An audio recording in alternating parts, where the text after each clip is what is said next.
우리가 저번에 유대인 교육을 위한 동영상을 함께 본 적이 있습니다. 유대인의 하브르타 교육을 우리가 함께 보면서 저는 굉장히 놀랐습니다. 평범한 유대인 부부가 이런 말을 했죠.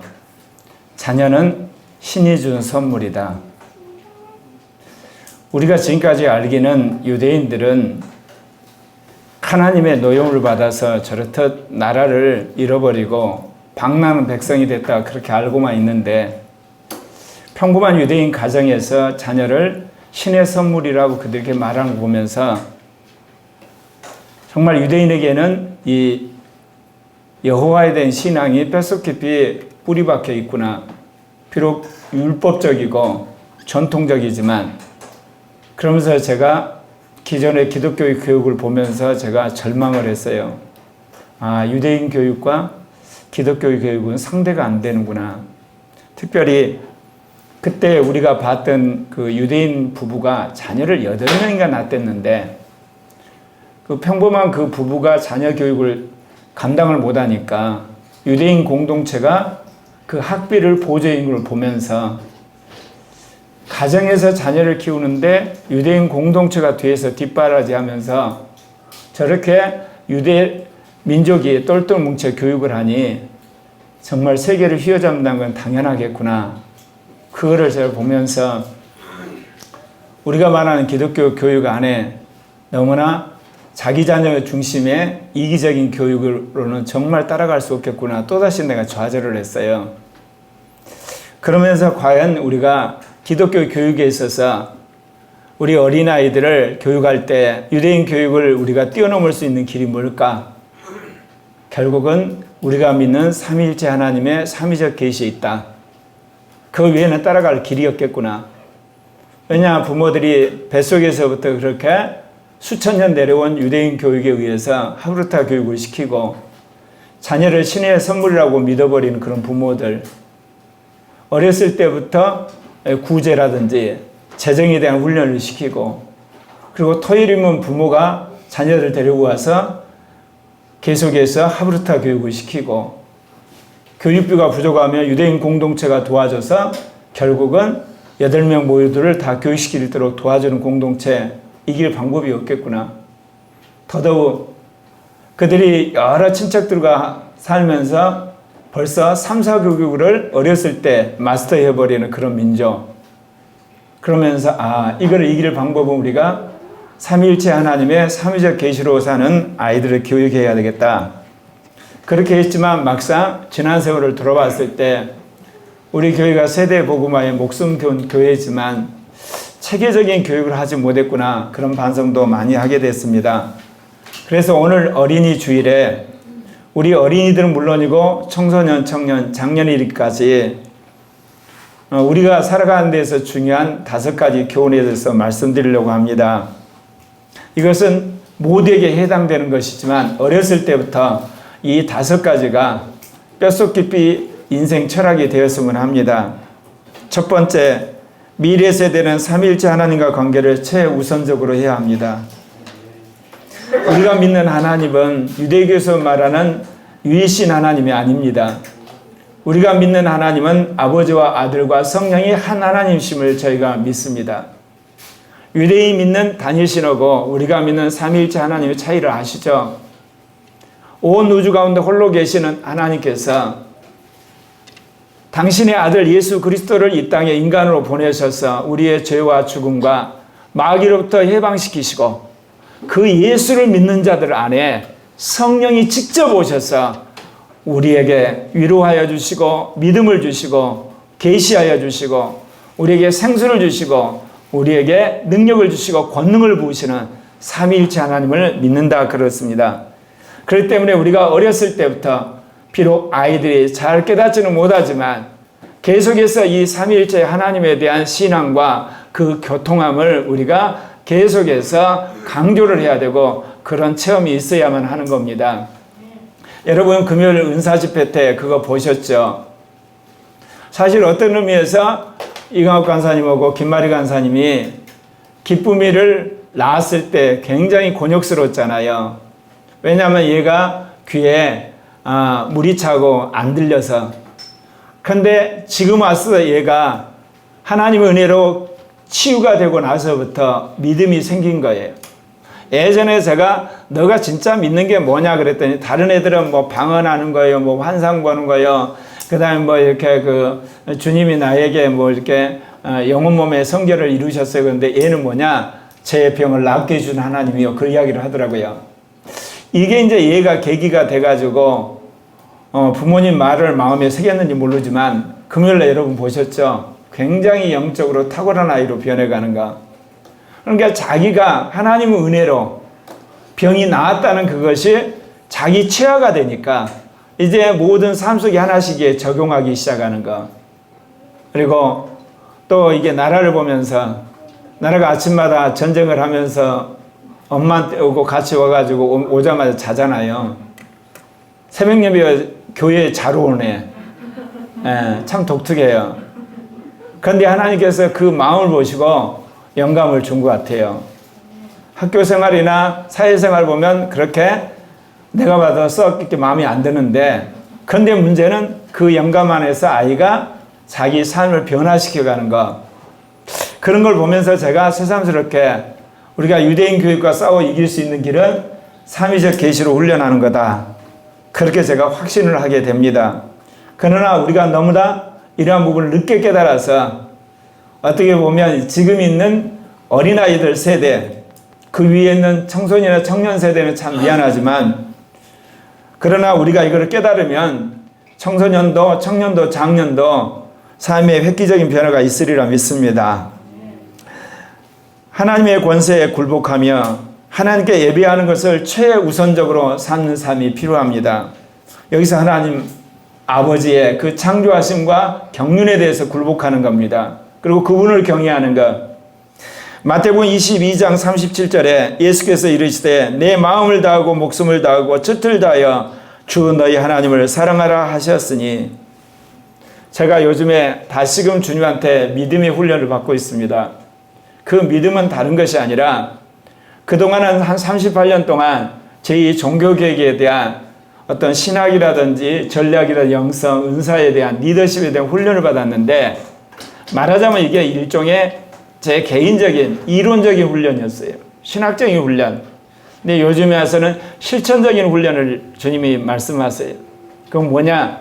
내 개인적으로 내가 기도하고 행동해서 이룬가? 내 가정에서 이루어진가? 코리아 교회에서 이루어진가? 더 나아가서 통합교단에서 반동성애 가운데 이루어진가? 더 나아가서 한국교회 가운데, 그리고 더 나아가서 이제 우리 민족의 복음통일 가운데 아시아 선교 쭉 가서 세계 경륜까지 과연 내가 열심히 기도해서 그리고 순종해서 이루어진 게 뭐냐? 실제적인, 한마디로 영성, 실제적인 믿음. 신목사님 옆에 있다가 왕년에 당신은 이론신학 했다면 이제는 실천신학 하는 거예요. 저도 그렇게 생각을 해요. 내가 믿어서 구체적으로 하나씩 이루어가는가, 실천해가는가. 여러분, 그런 의미에서 다시금 이 말씀을 새기게 됩니다. 내가 정말 하나님을 마음으로 사랑한가? 내가 진심으로 목숨 다해서 하나님을 사랑한가? 뜻을 다해 하나님을 사랑한가? 안 그래요. 시간만 하면 헛생각하는 것 같고 딴 생각할 때가 많고 집중하지 못한가? 그래서 요즘에 그걸 완전히 제가 복종시키는 그런 훈련을 합니다. 전심으로 기도하고, 전심으로 말씀 연구하고, 전심으로 전도하고, 전심으로 글을 쓰는 것. 그게 하나님을 사랑하는 것. 예배 드릴 때도, 기도할 때도, 찬양할 때도, 경배할 때도. 여러분 어떻습니까? 우리 어린아이들 예배 드릴 때 참 많은 시간 예배 드리죠. 여러분 예배 드린 시간만이라도 여러분 마음을 다하고 목숨을 다하고 뜻을 다해서 예배 드려보십시오. 여러분의 삶에 놀라운 변화가 있을 것입니다.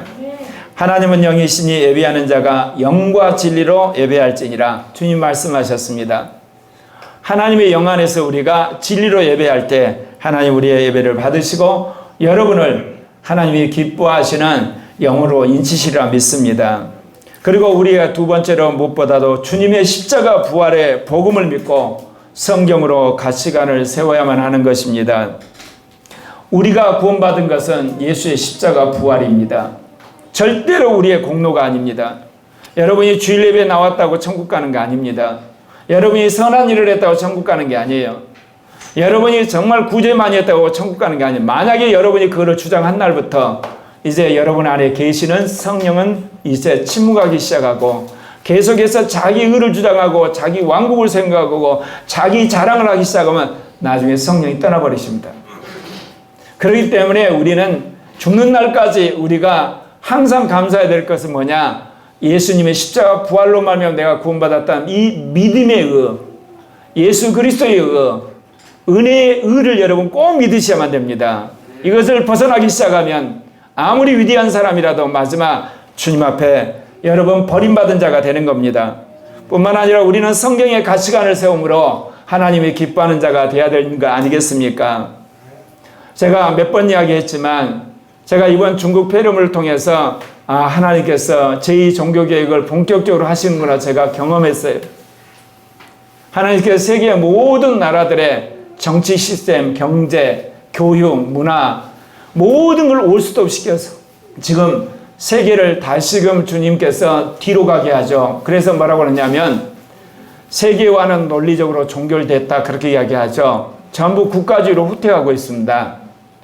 뭔가 새로운 변혁을 하나님 일으키시는 거죠. 그러면 국가주의로 여러분 후퇴를 했을 때 단연 앞으로 세계적으로 두각을 나타나는 나라가 누굴까요? 한국이 그렇게 되고 있습니다. 그런 나라 중에서도 한국이 가장 디지털에 앞서 있고 그야말로 이번 의료에서 앞서 있고 앞으로 문화 콘텐츠에 앞서 있고 교육시대에 앞서 있는 나라가 되어서 다시금 국가주의를 극복하고 글로벌주의가 앞으로 몇 년 후에 다시 옵니다. 그렇기 때문에 하나님이 이러한 엄청난 국가적인 세계적인 쇼크 속에서 한국을 가장 앞서가는 선발국가로 만들기 위한 하나님의 수순입니다. 그럼 하나님이 왜 한국에서 이 일을 하게 하실까요? 한국에서 제2 종교개혁을 하려고 주님께서 하시는 거예요. 이번 총선에서 보수가 망하고 보수 기독교가 망했죠. 여러분 이거 어떻게 보시나요? 한국 교회를 개혁하려고 완전히 박살을 낸 겁니다. 아마 9월 달에 다시 차별금지법 통과되면서 중도 기독교도 박살이 날 겁니다. 왜? 설마 지금 정부가 차별금지법 통과하겠어? 천만의 말씀이요. 국회에 상정이 되면 중도 기독교가 생각했던 허망한 기대도 박살이 날 겁니다. 그래서 결국은 보수 기독교나 중도 기독교나 이제 사기당했다는 걸 느끼고 근본적으로 하나님 교회를 개혁하게 하는 수순으로 가게 될 것입니다. 여러분, 예수의 십자가 부활의 복음 안에서 우리는 구원을 받았고 그 성경 말씀 안에 우리의 가치관을 세워야 되는 겁니다. 로마서 1장 16절 같이 한번 읽겠습니다. 내가 복음을 부끄러워하지 아니하노니 이 복음은 모든 믿는 자에게 구원을 주시는 하나님의 능력이 됨이라. 먼저는 유대인에게요 헬라인에게다. 여러분 예수의 복음이 무슨 능력이냐 그럴지 모르지만 예수의 복음은 죄를 사하는 능력이 있어요. 그리고 죽음에서 구출하는 능력이 있고 마귀를 쫓는 능력이 있는 거예요. 이 능력으로 말미암아 여러분이 죄와 죽음과 사망으로부터 해방을 받는 겁니다. 그 증거로서 성령이 오신 거예요. 그래서 복음이 구원하는 능력이다 그런 뜻입니다. 그렇기 때문에 사도 바울이 뭐라고 이야기했냐면 내가 달려갈 길과 주 예수께 받은 사명 곧 하나님의 은혜의 복음을 증언하는 일을 마치려 하면은 나의 생명조차 조금 더 귀한 것으로 여기지 아니하리라. 여러분 사도 바울이 예수 믿는 사람들을 그렇게 핍박하고 감옥에 쳐넣고 죽이까지 했던 사람인데 다메섹에서 예수를 만나고 나서 그의 인생이 헷가닥 뒤집어졌습니다. 그래서 예수의 복음을 전하는데 목숨도 그가 두려워하지 않고 기꺼이 던지는 복음의 증인이 된 겁니다. 저도 마찬가지입니다.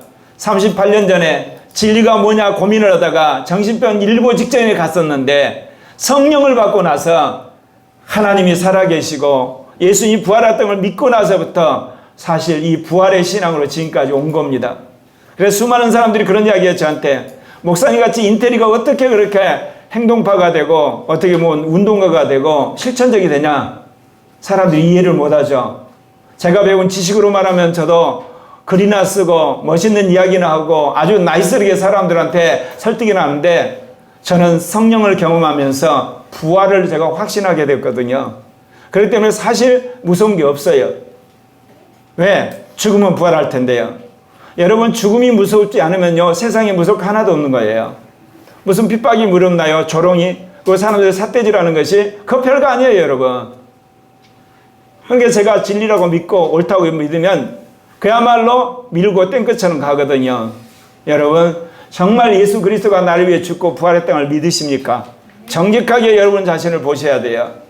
아직도 주님이 우리가 죄와 사망에서 마귀로부터 해방은 받았지만 여전히 우리가 죄의 공포에 또는 마귀에게 미혹해 사망에 두려워한다면 주님 앞에 더욱더 깊은 믿음을 달라고 여러분 구하시기를 바랍니다.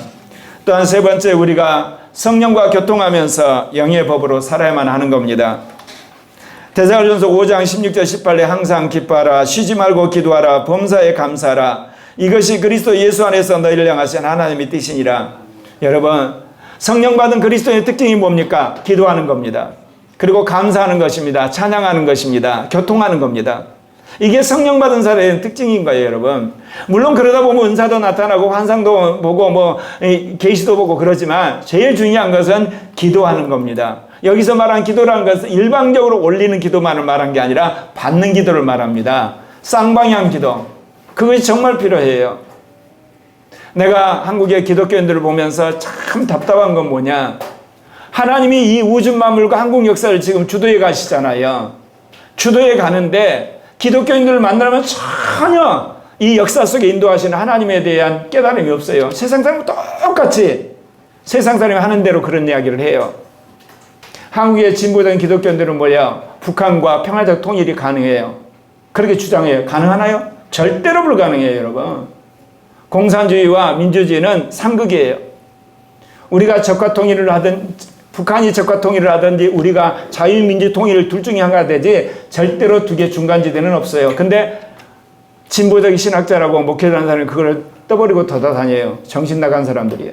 또 보수적인 기독교나 신학자들이 뭐라고 하는 사람이에요? 2017년만 해도 미국이 북폭을 해가지고 김정은이 제거의 통일이 됐는데 흡수 통일이 이번에도 그랬죠. 김정은이 죽었다고 그런 생각을 해요.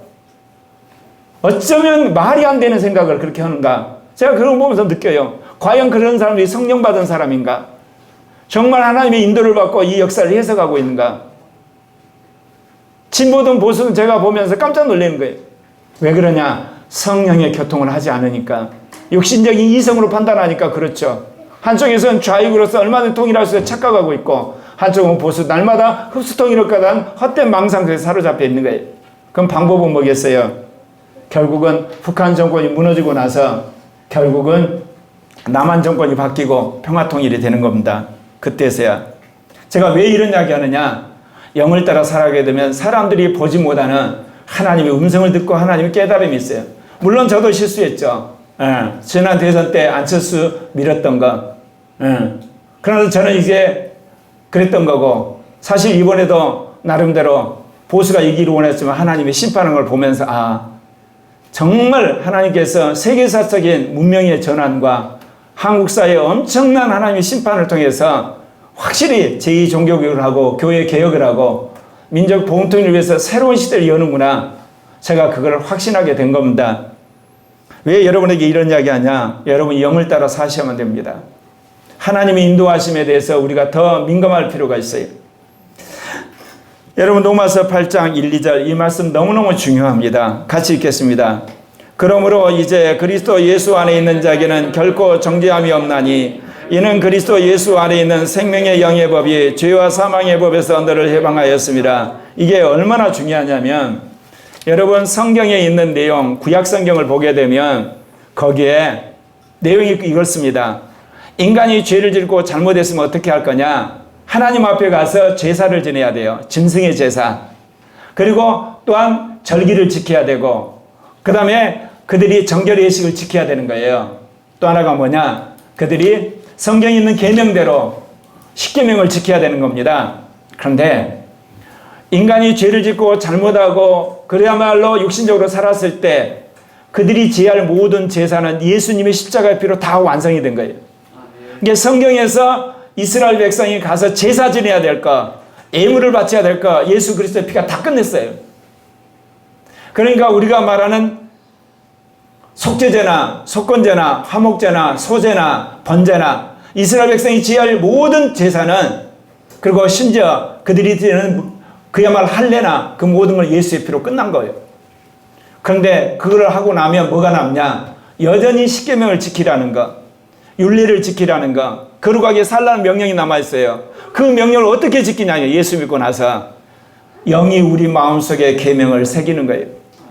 이게 제2성령운동의 핵심이에요. 주님이 제2종교개혁을 말씀하시면서 저에게 말씀하신 거예요. 여러분, 예수 믿는 사람들이 예수의 피로 죄사함을 받았어요. 잘못을 다 용서받았어요. 지나가는 모든 걸 다 용서받아서 성령 받았어요. 그러면 성령 받았으면 여러분 안에 십계명이 기다리고 있잖아요. 십계명 어떻게 하실까요? 여러분, 십계명 정도가 아니에요. 산상수훈에서 말한 그리스도의 계명. 여러분 지키시나요? 못 지키시잖아요. 넘어지잖아요. 여러분 그거 어기잖아요. 그거 범하잖아요. 물론 예수의 피로 다시 씻으면 돼요. 근데 그 짓을 계속 반복해야 되나요? 그러지 않아요. 영이 여러분에게 마음의 계명을 새기세요. 그거를 새기게 되면 하나씩 하나씩 십계명을 새겨가면 여러분 그것을 지키게 되는 거예요. 그래서 제가 거룩한 삶으로 변화돼 가고 있습니다. 이 말씀이 굉장히 중요한 거예요. 이게 제2종교계의 핵심적인 말씀이에요. 영이 우리 안에 계명을 새긴다.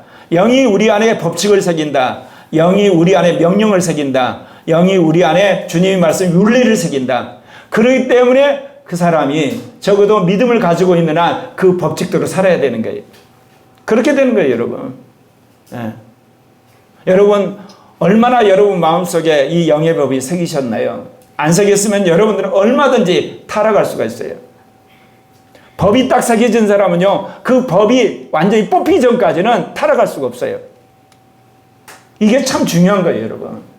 그래서 여러분 자신 한번 돌아봐요. 정말 내 마음속에 이 정말 새겨진 계명이 뭔가, 아니면 인생 철학이 뭔가, 그래서 뽑혀질래야 뽑혀질 수 없는 뭐가 있는가. 없으면 여러분 하루아침에 유혹당하면 노대 아너처럼 여러분 타락할 수 있고, 사우랑처럼 망할 수도 있고, 가룟유다처럼 배신할 수 있는 거예요.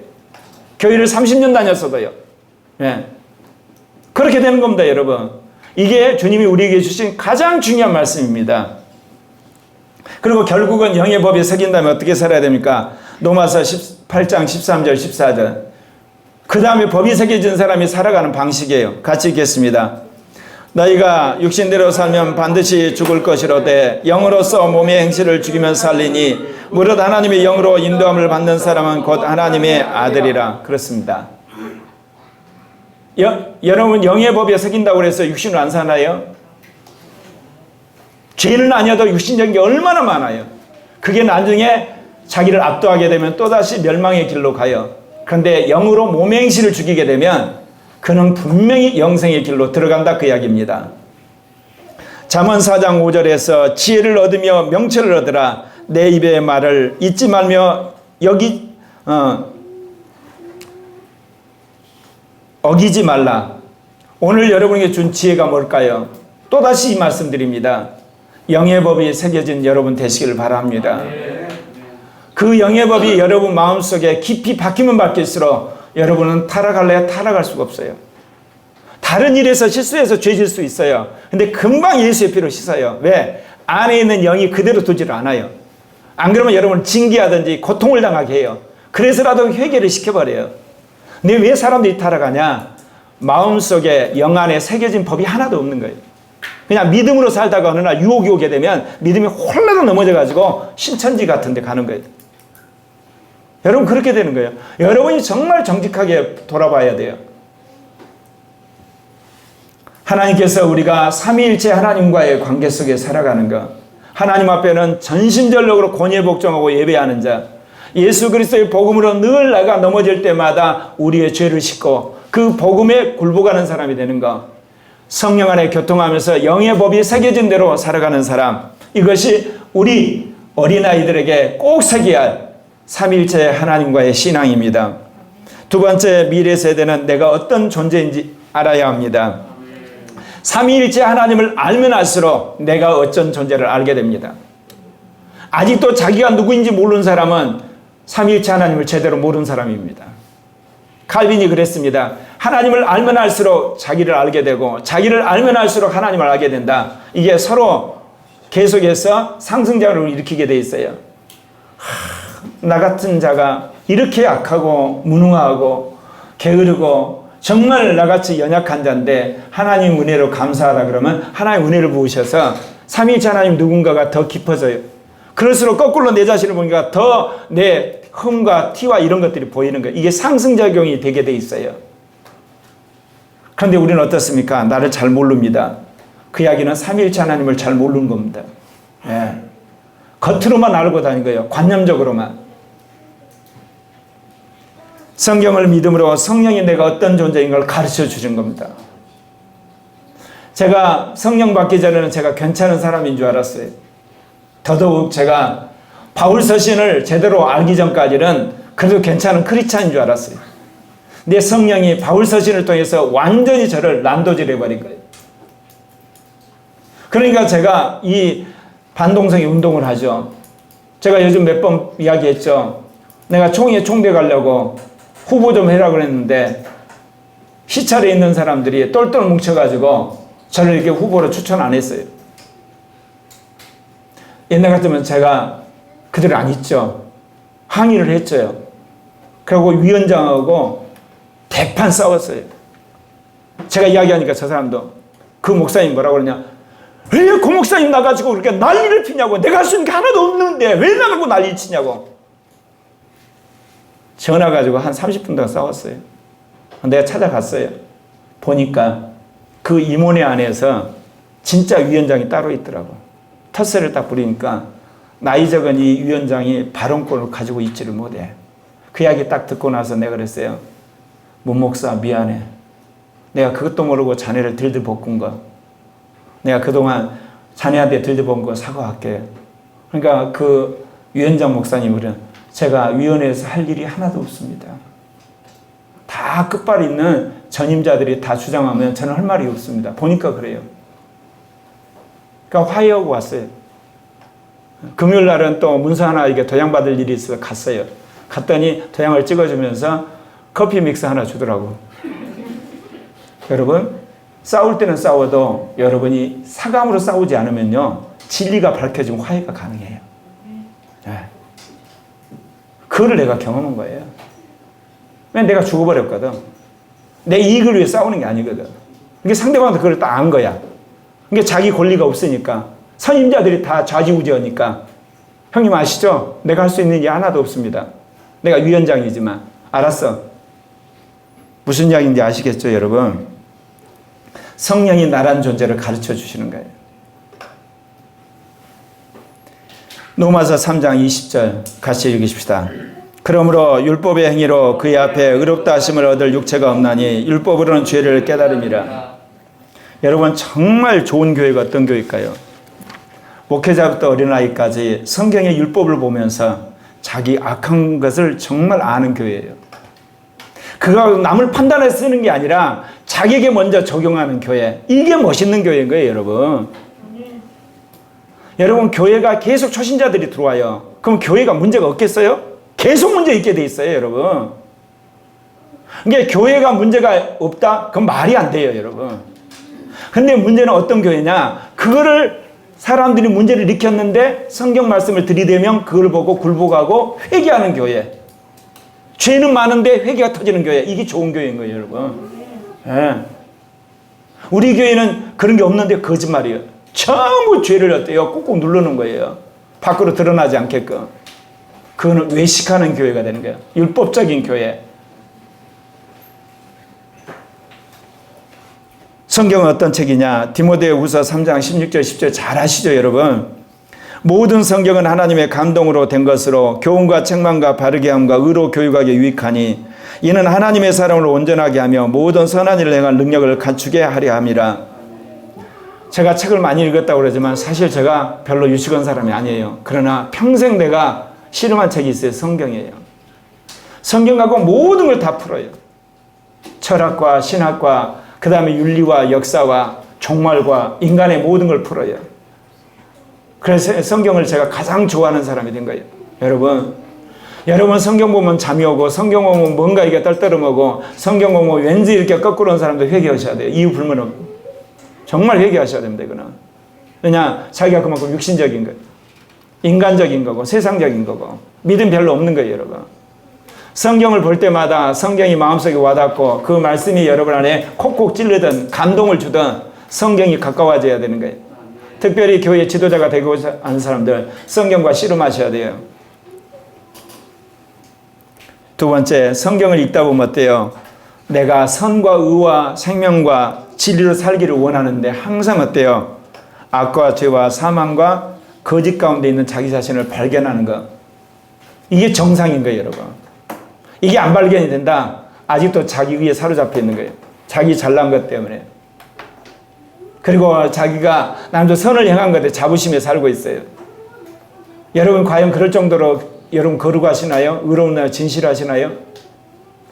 내가 성령만 38년이 됐지만 여기서 헤어난 것 얼마 안 돼요. 진리를 몰라서 나도 헤맸어요. 여러분 성경은 분명히 우리에게 그 이야기를 하고 있는 겁니다. 로마서 7장 25절에 우리 주 예수 그리스도로 말미암아 하나님께 감사하리로다. 그런데 내 자신이 이성으로는 하나님의 법을 육신은 죄의 법을 섬기느라. 이것부터가 여러분이 이해가 가야 돼요. 머리로는 분명히 하나님 법대로 살고 싶은데 육신에 끌려서 밤날 죄 짓는 내 자신을 인정하는 것부터 시작하셔야 돼요. 안 그러시나요 여러분? 그렇잖아요 여러분. 이게 정상이에요. 육신에서 벗어나서 이제 갓 예수를 믿은 사람들, 거룩하게 되지 않는 사람들에게 이 현상이 주기적으로 나타나요. 주기적으로. 그게 강하게 나타나냐 늦게 나타나냐 아니면 오랜만에 나타나냐 자주 일어나 차이가 있을 뿐 이게 나타나게 돼 있어요 여러분. 근데 그것도 안 나타난다. 그 사람 육신적인 거 볼 것도 없이 완전히 있었는데 그렇지 않은 거예요. 왜?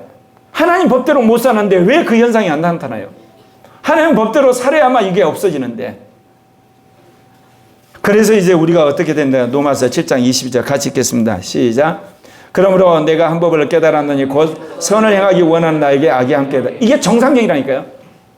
선을 행하기 원하는데 내가 악을 행하기, 이게 한마디로 거듭난 크리스찬에 나타나는 정상적인 현상인 거예요 여러분. 이거를 여러분 감추려고 하시면 안 돼요. 그러면 영원히 여러분은 악과 더불어 살아가는 사람이 돼요. 이거는 먼저 인정해야만 그 다음 단계로 이행이 돼요. 또 뭐가 있는 줄 아세요 여러분? 보면 로마서 8장 6절 같이 읽겠습니다.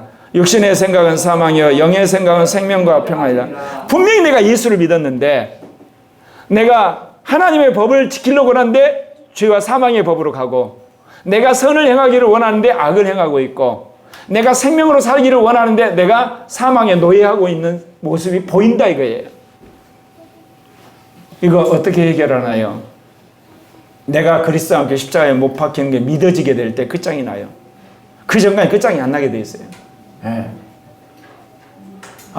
내가 예수를 믿을 때 나는 주님과 함께 죽었다는 게 믿어질 때 이제 악이 떨어져 나가요.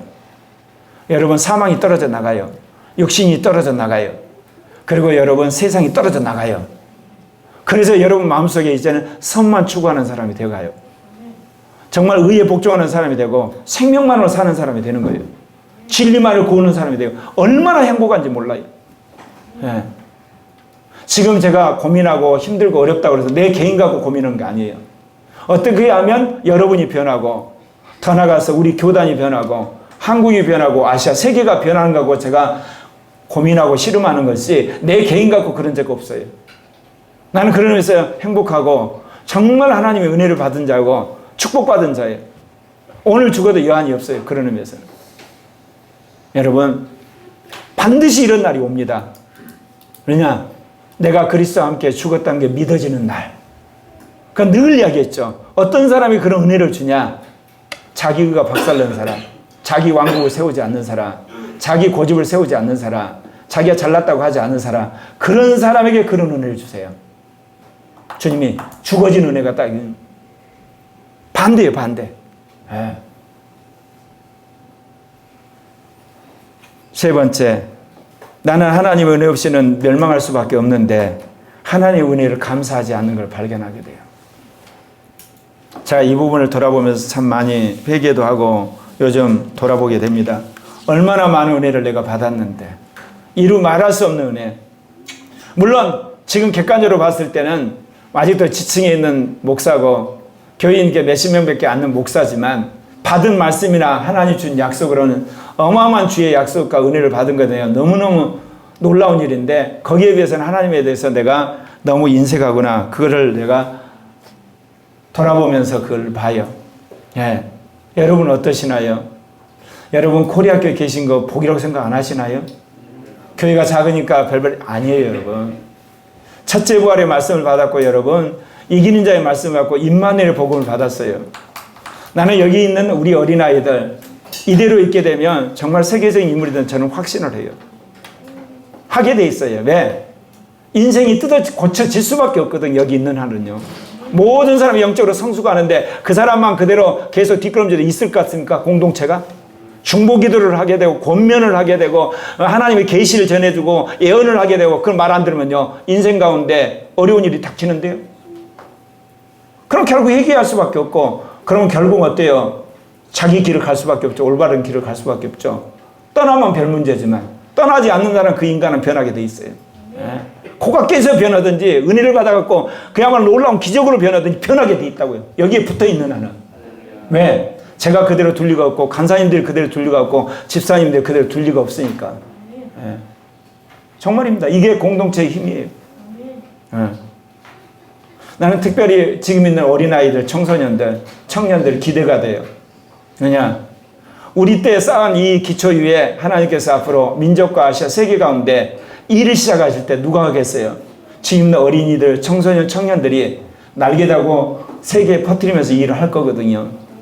그래서 비록 우리 보기에는 그럴지라도 여러분 믿음을 가지고 오늘 이봉만 간사님 기도한 것처럼 영으로 우리의 자녀들을 여러분 바라보는 여러분 되시기를 바랍니다. 에베소 2장 8절 같이 읽겠습니다. 너희는 그 은혜를 인하여 믿음으로 말미암아 구원을 받았으니 이것이 너희에게서 난 것이 아니라 하나님의 선물이라. 구원은 여러분 것이 절대로 아니에요. 하나님 준 선물이에요. 여러분 구원, 오늘날 수많은 사람들이 그렇죠. 정신 나간 인간들이 뭐냐 오늘날. 인간은 믿음으로 구원받는 게 아니라 행함으로 구원받는다고 하는 인간들이 요즘 나와요. 교회 개혁하겠다고.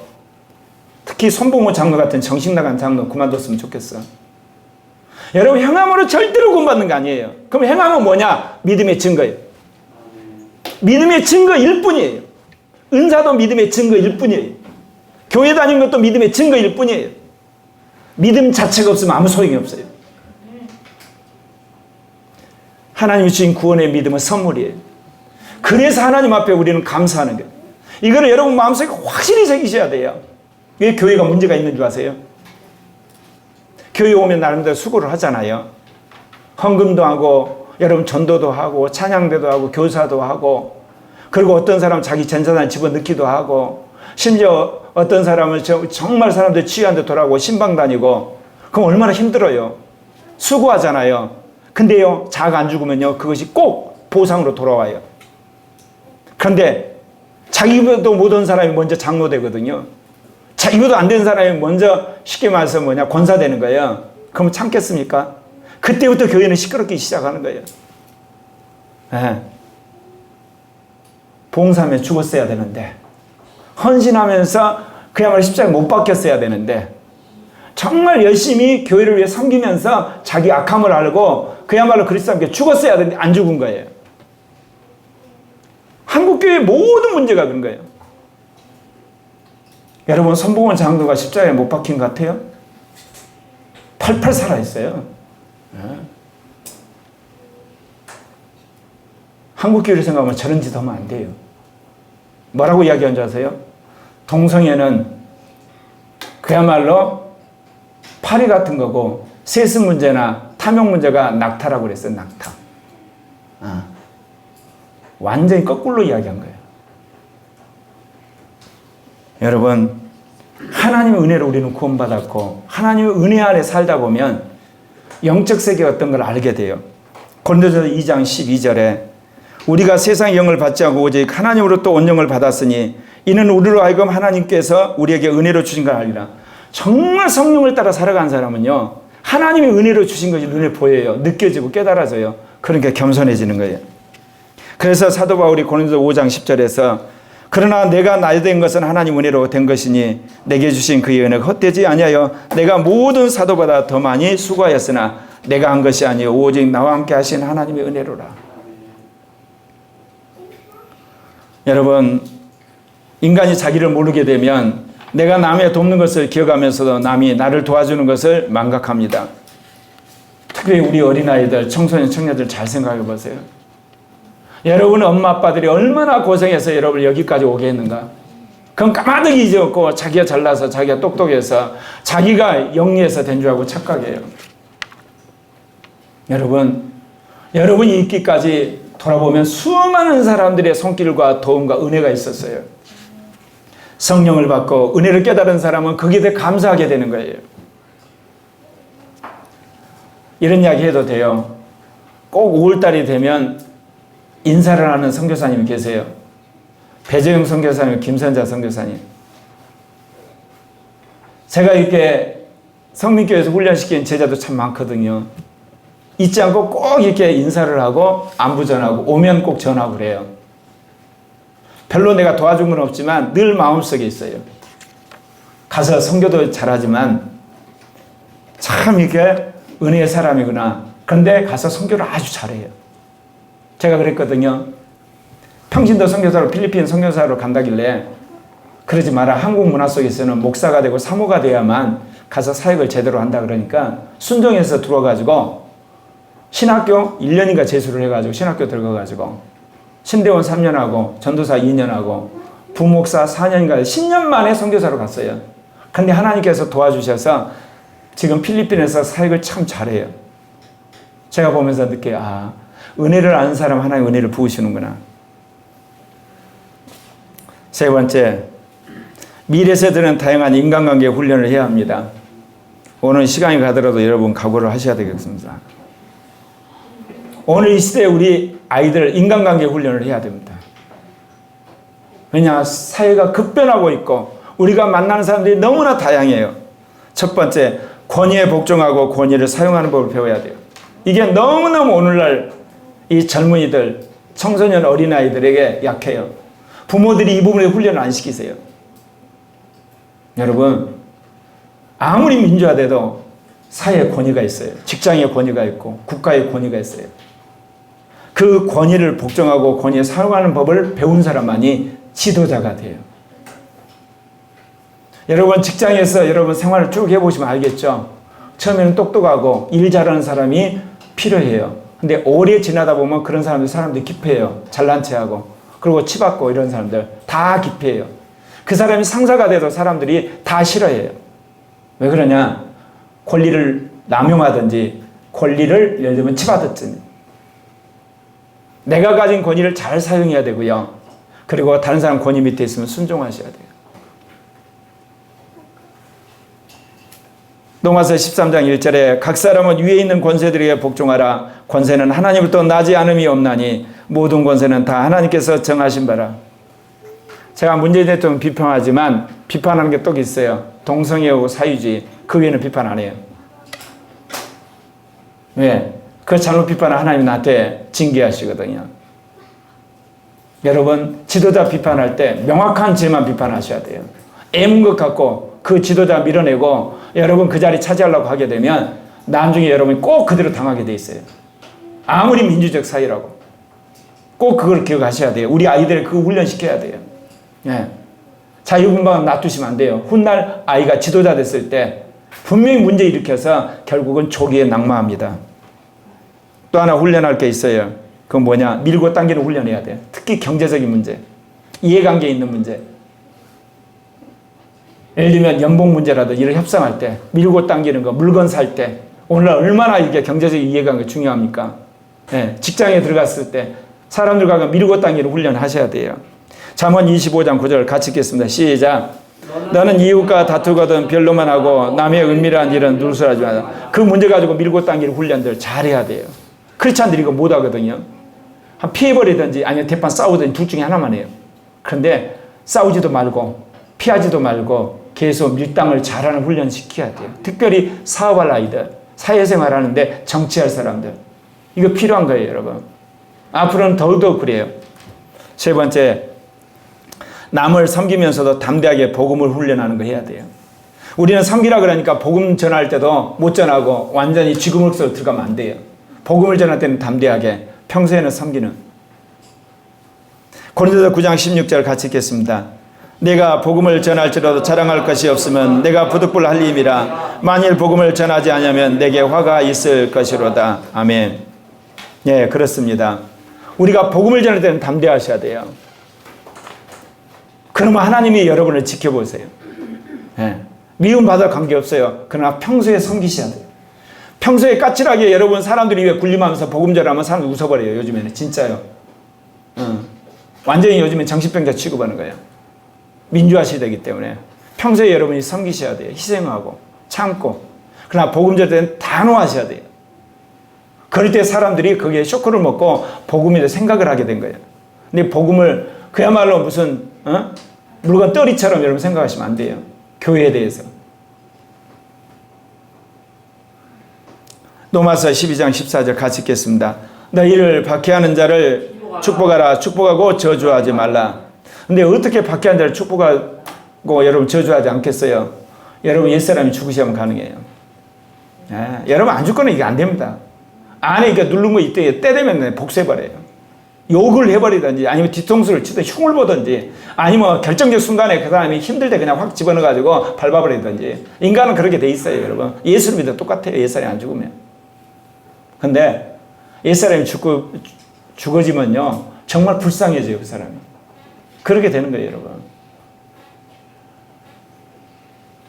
네 번째, 미래 세대는 자연과 사회와 문화 속에 생존하는 법을 터득하고 훈련을 해야 됩니다. 특별히 우리가 아이들이 몸의 건강을 유지하도록 규칙적인 의식주 생활을 하도록 해야 돼요. 여러분 아이들 의식주 생활 훈련 잘하는 것이 글로벌 리더가 되는 비결이에요. 앞으로 이렇게 아이들이 전부 다 해외에 돌아다니고 여러 사람들 만나고 어디 가든지 여러분 잘 수 있어야 되고 어디 가든지 무슨 음식 먹어야 되고 어디든지 사람들 교통해야 되는데 그거 가리게 되면 얼마나 힘든지 아십니까? 근데 그건 건강에도 100세 시대 필요한 거예요. 어렸을 때 편식하게 되면 어때요? 나이 50대 60대 분명히 건강에 문제가 생깁니다. 왜? 안에 있는 몸 자체에 영양소 자체가 결핍되어 있기 때문에 그건 병으로 나타나게 돼 있어요. 네, 편식하면. 그러니까 이렇게 의식주 생활하는 거 못 받아도 훈련하는 것이 참 필요합니다. 전도서 3장 13절 같이 읽겠습니다. 시작. 사람마다 먹고 마시는 것과 수고함으로 낙을 누기는 그것이 하나님의 선물인 줄 또한 알았도다. 그 다음에 훈련시켜야 될 게 있어요. 재정 관리하는 거. 열심히 일하고 헌금하고 저축하고 절제하는 훈련들. 예. 그래서 엄마 아빠들이 돈을 전부 다 일이 줄하는 것도 중요하지만 일부분은 자녀들 둬가고 어떻게 쓰는가 한번 여러분 체크해 보셔야 돼요. 그 돈 어떻게 쓰는가. 검토를 시켜가지고 이렇게 내성을 키워야 돼요. 당장은 엄마가 관리하고 아빠가 관리하면 좋겠지만 나중에 그 훈련이 안 돼 있어가지고 여러분 우리 유대인 가정 교육할 때 아이들 학교 갈 때마다 돈 엽전 하나씩 다 지급했는 거 기억나시죠? 문 앞에 딱 놔두고 그러면서 그 돈 가지고 구제하게 한 거. 구제하게 하는 훈련. 재정훈련 하는 것 오늘 이 시대에 너무너무 중요한 겁니다. 여러분 서울역 앞에 있는 노숙자 중에 대부분이 어떤 사람일까요? 가정이 와야 돼서 노숙자 된 사람이 있지만 사업에 망해서 노숙자 된 사람이 너무너무 많은 거예요. 예. 재정이 파탄이 나면 일어설 방법이 없는 거예요. 어마어마한 빚을 지게 되면. 그래서 우리 아이들 이 재정 훈련을 시키셔야 돼요.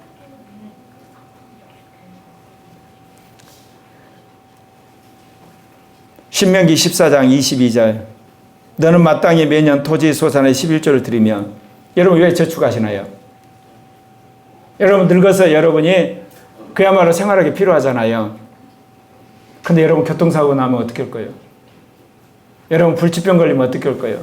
시 찍으면 어떻게 할 거예요? 여러분 하나님한테 보험 드시길 바랍니다.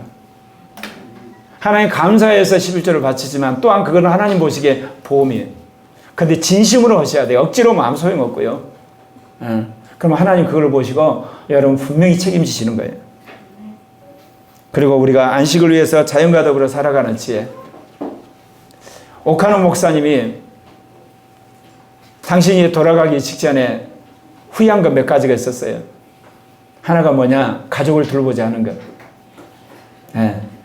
가족 사진도 한번 못 찍고 돌아가셨대. 그렇게 한마디 제자 훈련에 미치신 분이에요. 또 한번 오카노 목사님이 못 하신 게 있어요. 건강관리. 제자 훈련 매년 12명씩 제자 훈련, 전반기 12명, 후반기 12명. 그거 하다 보니까 건강을 상해가지고 결국은 돌아가신 거예요. 마지막 당신이 천추에 한이 남은 게 있어요. 후임자 잘못 뽑은 거. 네. 그건 뭐냐? 당신이 안 한 것은 그대로 받으신 거예요. 가족 못 돌아간 거 후회하셨고, 그리고 당신 건강 돌보지 않은 거, 그 다음에 후임자에 대해 깊이 숙고하는 거.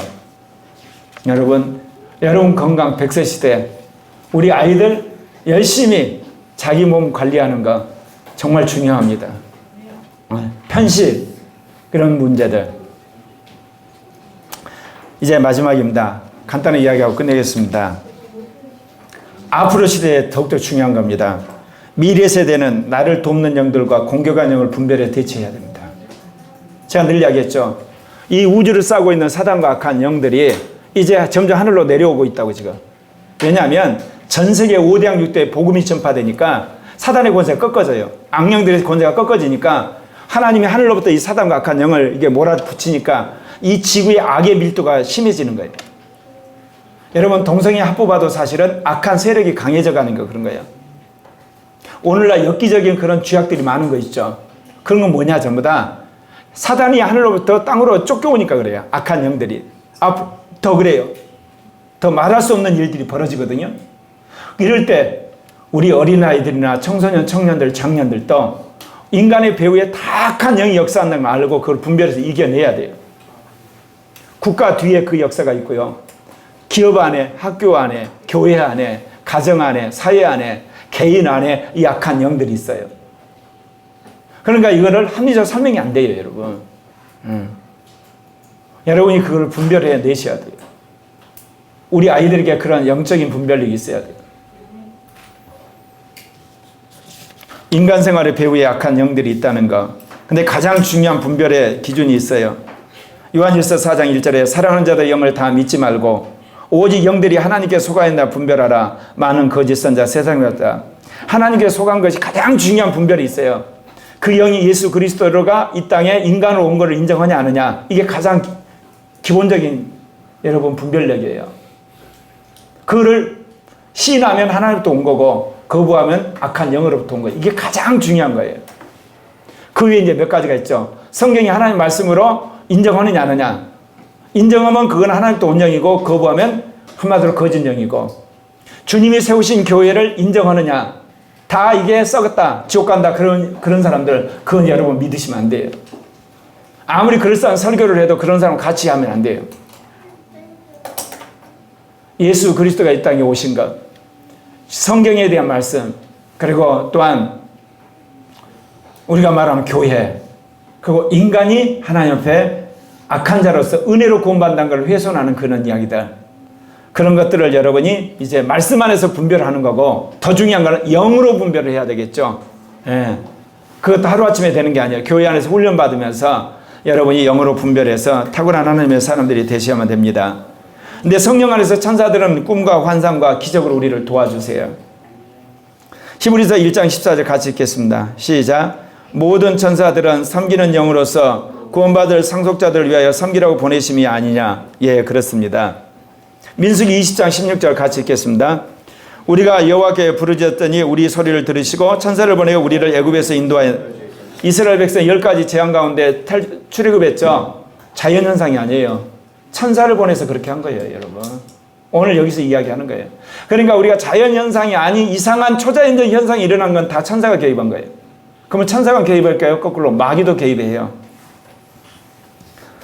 악한 영이 악한 생각과 거짓도 미혹하고 죄와 악행을 공격할 때가 있어요. 사무엘상 16장 14절 같이 읽겠습니다.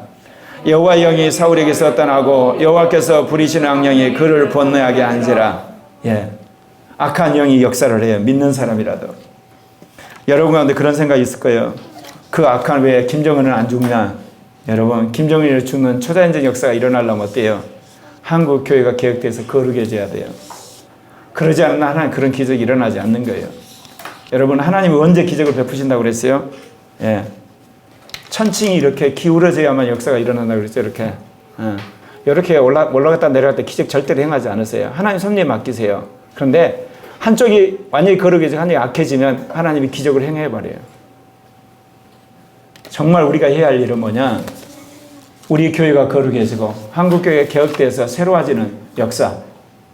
우리 어린아이들 하나님께서 어떻게 행하신가 우리가 지켜보면서 여러분 기대가 돼요. 우리 어린아이들, 청소년, 청년들 앞으로 민족의 복음 통일과 아시아 선교, 세계 교회 개혁하는 인물들 꼭 되고 말 것입니다. 우리 모두가 함께 기도하고 그리고 말씀 전하고 사랑하는 공동의 양육자가 되었으면 합니다. 기도하겠습니다.